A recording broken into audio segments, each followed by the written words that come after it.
আসসালামু আলাইকুম গাইস, আমি তোমাদেরকে আগে ভিডিওতে বলেছিলাম যে আমি এই যে সারের পানিগুলো আমি প্রত্যেকটা গাছের ভিতরে দিব। তো আজকে সেই সময় চলে আসলো, আমি এই সারের পানিগুলো গাছে দিব। যেহেতু আকাশটা খুবই ফ্রেশ, বৃষ্টি আসবে না, তো এর জন্য আমি পানিগুলো গাছের ভিতরে দিব। আগে আমি এই সারগুলো লাড়া দিব একটা লাঠি দিয়ে, চলে যাই। তো আমি এই লাঠিটা দিয়ে লাড়া দিব। গাছের সারগুলো দিলে ভালো, অনেকদিন ধরে দিই না, কারণ বাইরে বৃষ্টি হয়, সেই কারণে দেওয়া হয় না। বাইরে বৃষ্টির কারণে তো গাছগুলো ভিজাই থাকে, এই কারণে আর দেওয়া হয় না। তো আজকে দিব।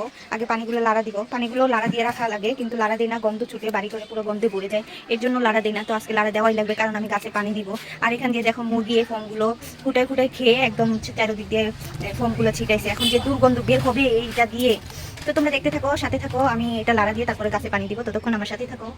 এই সার হচ্ছে বাজারের থেকে অরিজিনাল সার। এই সার যদি আপনি দিতে পারেন তাহলে আর কোনো বাজারের সার কিনা লাগবে না, এগুলো দিয়ে না। এটা হচ্ছে অরিজিনাল সার। এগুলো সার হলেই চলে, আর বাহিরে কোনো সার প্রয়োজন পড়ে না। তো আমার লাগা দেওয়া শেষ। আমি এখন আস্তে আস্তে করে অল্প অল্প করে প্রত্যেকটা গাছে পানি দিব।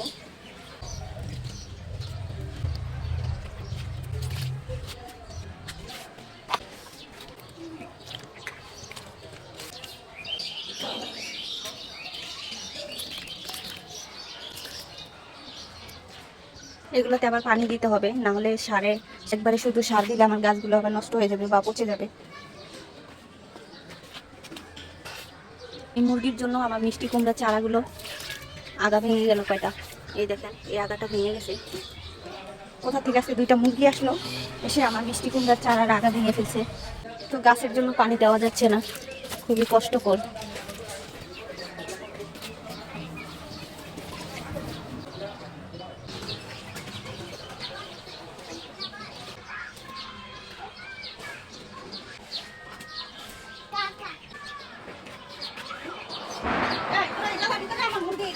গাছগুলো নষ্ট করে ফেলছে, টমেটো চারাগুলো সব নষ্ট করছে। যা,